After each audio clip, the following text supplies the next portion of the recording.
All right, ladies and gentlemen, welcome to the beginning of the fourth quarter, and actually welcome to the first ever quarterly scouting report being done by way of video as opposed to a big long-winded newsletter that I'd normally write.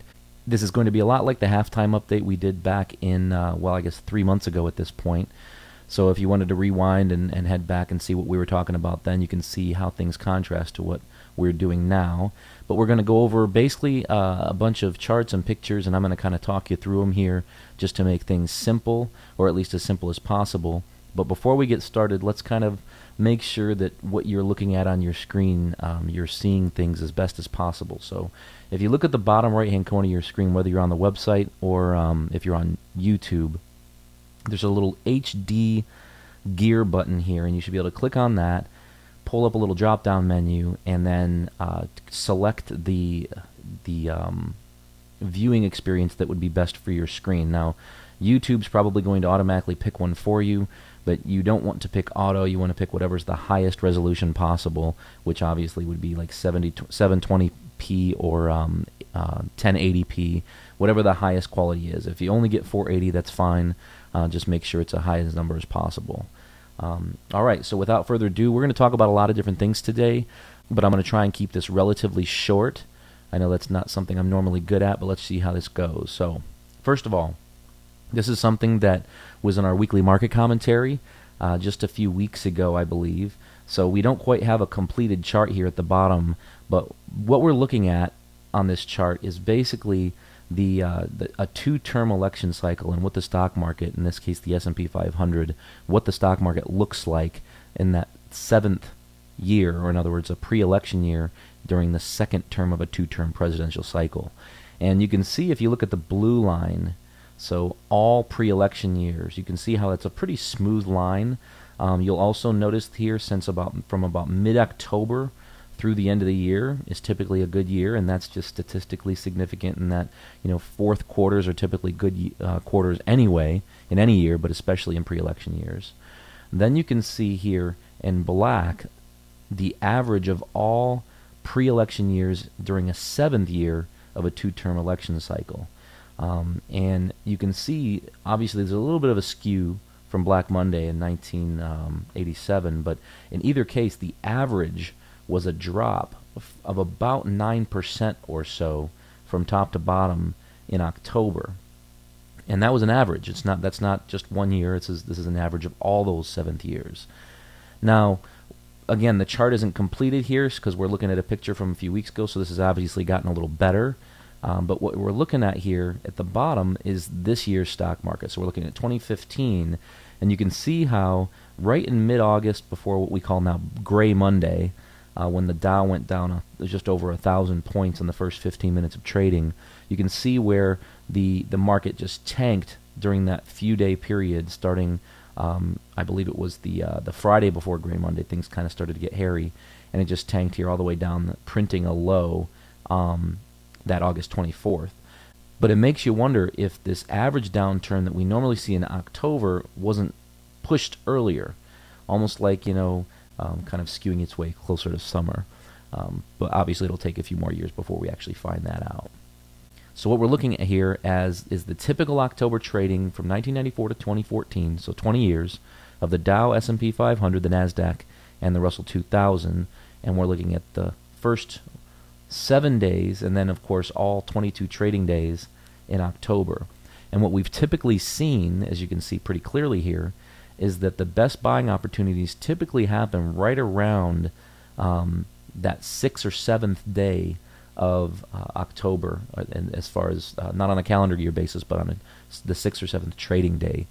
So obviously, that's right around where we're sitting right now, and time's going to tell going forward here whether or not these averages are going to take hold.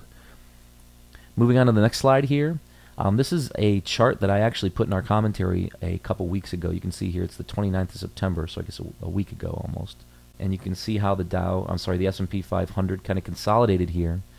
And then obviously there's your big drop over the course of a few days.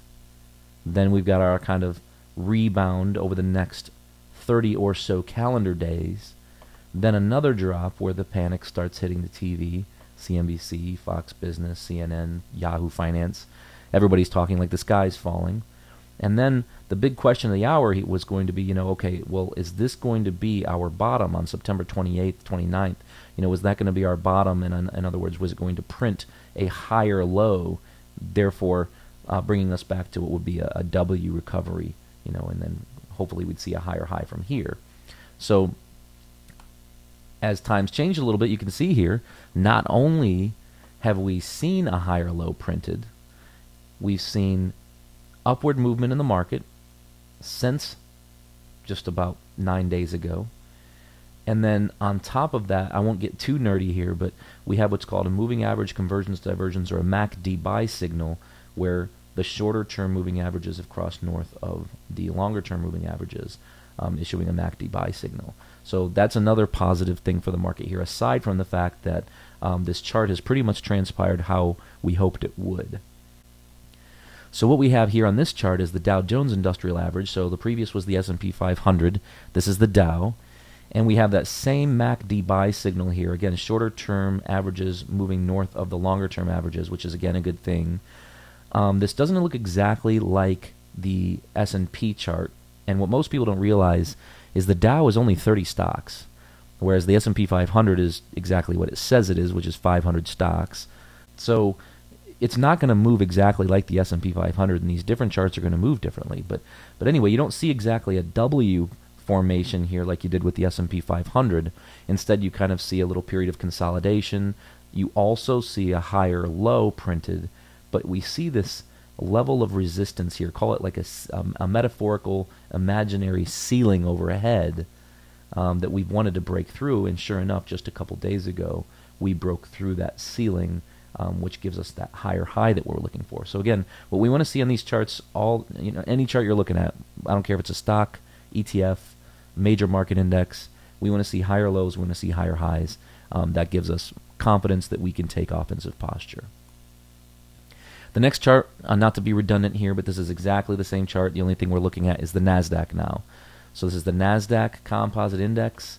Obviously a huge drop here on the Nasdaq. A similar looking W pattern, just like we saw on the S&P 500. And again, that same MACD buy signal on the moving averages down here, which again, just that's 3 confirmations. So, if we go back here, we've got the S&P, MACD buy signal, higher low, hopefully a higher high. Then we've got our Dow Jones Industrial Average, we've got our MACD buy signal, we've got a higher low, we've got it breaking through resistance, printing a higher high, which is great.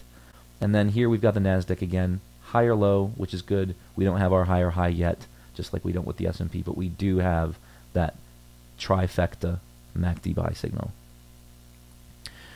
Moving on to overbought, oversold status. Overbought, oversold status charts just basically show us how exhausted the market is, either to the downside or the upside.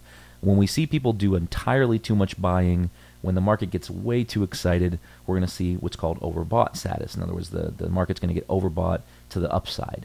This is 100% up here is what we're looking at. Now, when we're 100% overbought, that's kind of more of a danger zone. That's when risk levels are higher. So, we want to be careful when we own things, or at least maybe consider in light of other charts. Never make any decision using just one chart, by the way, but in light of other charts and using confirmation of other charts and other signals, we want to consider these high points to be high risk levels. We might want to tighten our stops. We might want to be a little bit more defensive than normal. However, on the other side of this graph at the bottom, this is when things are oversold. This is October of 2014 down here. And as I wrote on this chart, times like these are hard to come by. You don't see a lot of 150 and 200% oversold status on S&P 500 index funds, let alone any other index for that matter. So these are kind of opportunities, or great buying opportunities. You never quite know when it's going to be the actual bottom. You might see a retest, like for instance back here in August of 2014, we had this, call it, 75% oversold or so, came back, found itself below 150% just a couple months later. So just because we've hit a bottom doesn't mean there can't be a lower bottom, but in this case, the chances are very, very unlikely that we would see a lower low here on the oversold status of S&P 500. This is a high-low index. The high-low index basically takes all of the 52-week highs on the NYSE in this case, divides them by the total of both 52-week highs and 52-week lows. So this is a short-term indicator. We want to see this thing moving higher, or in other words, reversing up and moving higher. Obviously, higher highs is what we want, which is what we got here just recently. But you can see going all the way back to roughly March, April-ish is when we started seeing these lower highs, lower lows all the way down the hill. And then, of course, here's our point of exhaustion when it's probably easier to see on a point and figure chart here, so I pulled one up. But you can see here 6% is all we're looking at as far as the percentage of stocks on the high-low index. So 6%. We actually started buying back in here at our office. We started buying back into the market whenever it reversed up the first time, but then it reversed down. Obviously, we want to see it reverse up at a higher low. It didn't happen. We saw a lower low. Now what we're hoping for, sitting at 22% right now, we're hoping we can see a higher high on the higher low chart. I'm sorry, on the NYSE high-low chart. The bullish percent chart, a bullish percent chart measures the percentage of stocks on a higher high. So when you look at the NYSE, the New York Stock Exchange again in this case, what we're looking at is it's charting the percentage of stocks on a buy signal, or in other words, a higher high. And all the way down here in August, we printed a number where 24% of all stocks on the NYSE were trading on a higher high, or said another way, 76% of stocks were on a sell signal, or in other words, trading in a lower low. We saw that number reverse up, pull back, print a higher low here. You know, we want to see all our charts we look at. We want to see higher highs, higher lows. That's how we make money. But then we've got it sitting right here at about 38, almost 39%. So right now, as of the close of the market on October 7th, roughly 39% of all stocks on the New York Stock Exchange are trading on a buy signal, or in other words, a higher high. This is another short-term indicator. This is the percentage of stocks in the New York Stock Exchange that are trading above their 10-week moving average. This, like the high-low index we saw a second ago and the bullish percent charts we just saw a second ago, this is another chart that I use at the office to confirm the other charts, and when we're in a short-term market looking to get back in.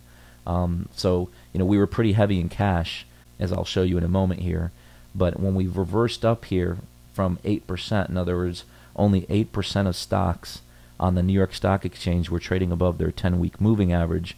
When we reversed up on that chart after seeing the high-low reverse up, that's typically a sign that the bottom's already been printed and that it's a good time to buy. Now this did pull back, which, you know, that happens, but what we saw here in this case is we saw a higher low, which is great. You know, we have not only we have a higher low, but we've got another higher high. So we can expect, because this is a big, huge jump in the chart, we can expect this thing to reverse down again. So in other words, for the percentage of stocks trading above their 10-week moving average, we can see that, expect to see that reverse down before it reverses up again, just because the market breathes. You know, it breathes in, it breathes out too. You can't just breathe in and hold your breath. That's not how the market works. That's not how we work as humans. So as time goes on here, we'll see what happens with this chart. So I promised I would show you kind of what we've done with our portfolios retroactively this past couple months.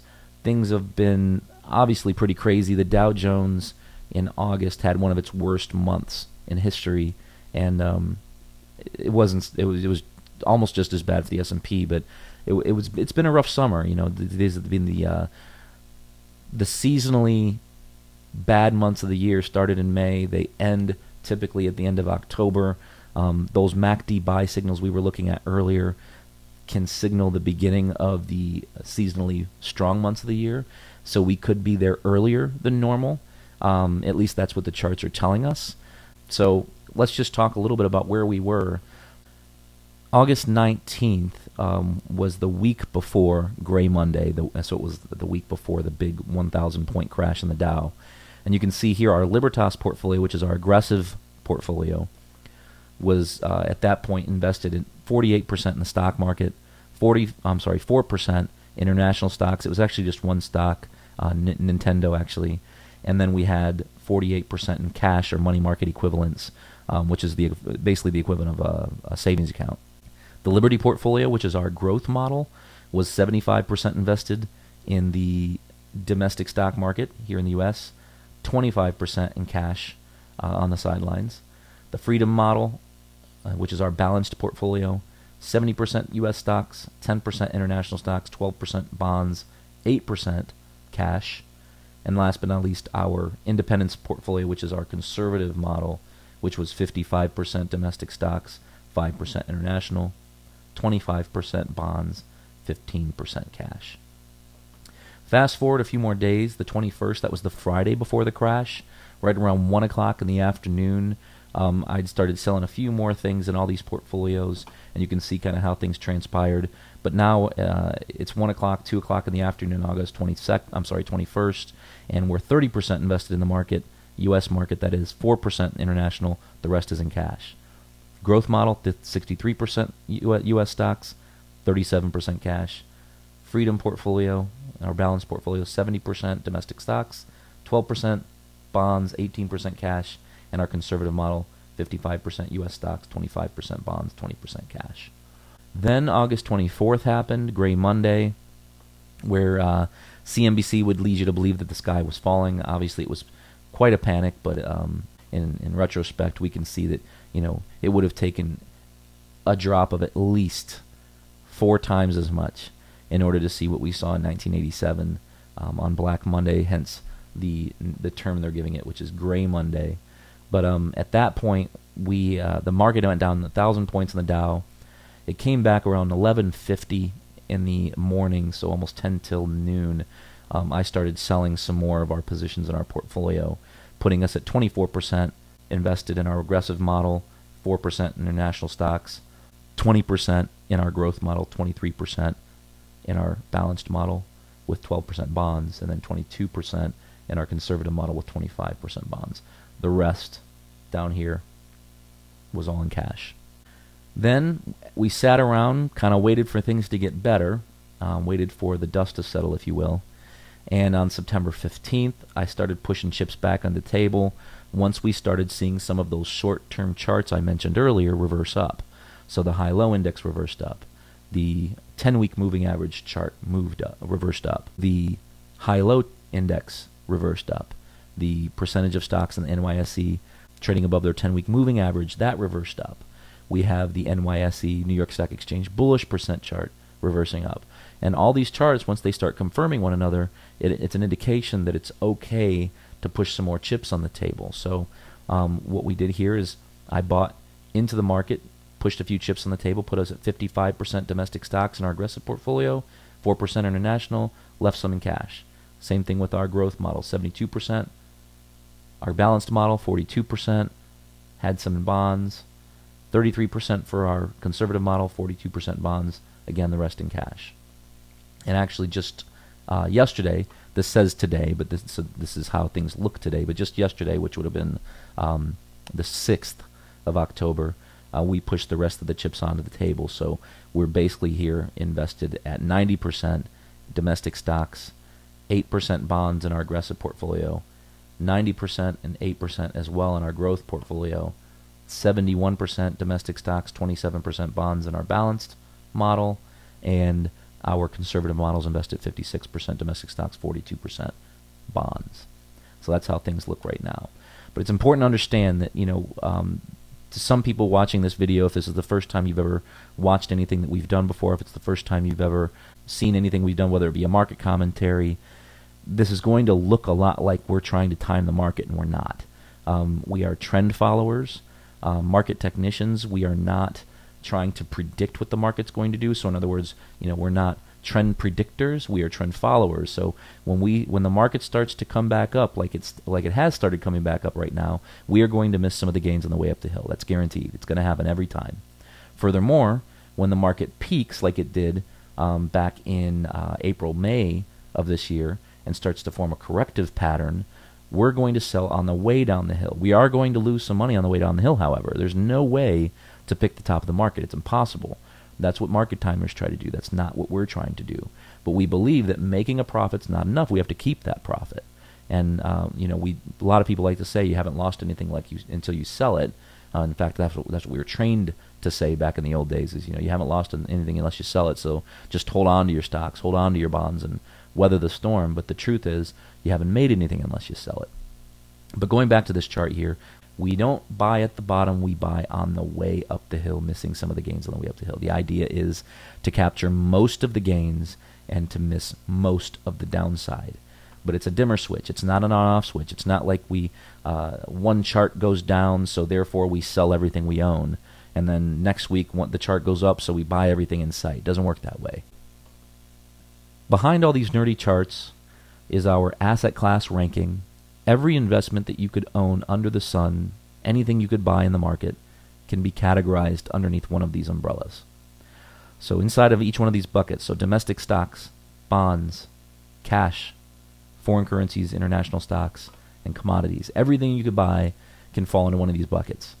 And the way this ranking system works is not any different from tennis rankings or golf rankings or the old BCS or the ESPN Power Rankings. I mean, basically what we're seeing here is we're comparing the strength, the win and loss percentage of all of these investment categories versus the others. So domestic stocks plays bonds, it plays cash, it plays currencies, and so on.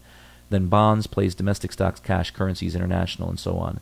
And everybody plays everybody. And at the end of the day, we have a tallied up total of wins and losses. Whoever has the most wins is number one. Whoever has the second most wins is number two. These categories, this ranking doesn't change a lot. It doesn't change very often. But international stocks was number 2 less than a year ago. And it's worked its way down to number 5, right behind commodities, which has been in last place for quite a while now, since 2012, I believe. So right now, the best place to be, and this hasn't really changed, has been domestic stocks. So while the bond market is represented by AGG, the Barclays Aggregate Bond Index, so the bond market's actually down this year, just like the stock market's down this year to date. The domestic stock market has still been the best place to be. So if we look at all these categories as an ocean and its tide, and we look at the shore representing safety, domestic stocks still are closest to shore. It's just that the tide has gone out, bringing all these categories out with it. So while domestic stocks are down, bonds are down, cash obviously isn't, because it's cash, right? Cash is king. But domestic stocks are still the place to be as this market has reached its bottom and started to make its way back up, which is exactly what it looks like right now. Now, anything can happen, obviously. The market could turn around and head south again. But based on the charts that I'm looking at, the things I've just shown you today, it's actually looking really, really good. In fact, some of the stuff in the domestic stock market we could own, like aerospace, staples, food and beverage, retail, so on and so forth. You know, the stuff we're focused on are things like retail, consumer staples, consumer cyclicals, healthcare, and so on. And when we're looking at bonds, there's a bunch of different things we could own in the bond market. It is extremely hard to make money in the bond market right now. It just isn't doing a whole lot, which doesn't say a whole lot for the rest of the market when you consider bonds are ranked number 2, right? But at any rate, right now a lot of our focus is on shorter-term bonds, shorter-term corporates, treasuries, and so on. You know, the Fed keeps saying it's going to raise rates. Who knows what's going to happen there? I don't see them raising rates anytime this year, and I'd actually be surprised if they raised rates anytime before the election, if I'm being totally honest. So thank you for watching. That's all we're going to talk about today. If you have any more questions at all, if you have any interest in getting on our newsletter list, we send out a commentary that I write on average once every other week or so. We do videos like this. We also have educational events throughout the year that we do at various locations throughout Central Ohio. You can follow us on Twitter as a company. You can follow me on Twitter. Our Facebook page, you can see there on the screen. Feel free to check us out on Angie's List, LinkedIn, Brightscope, and so on.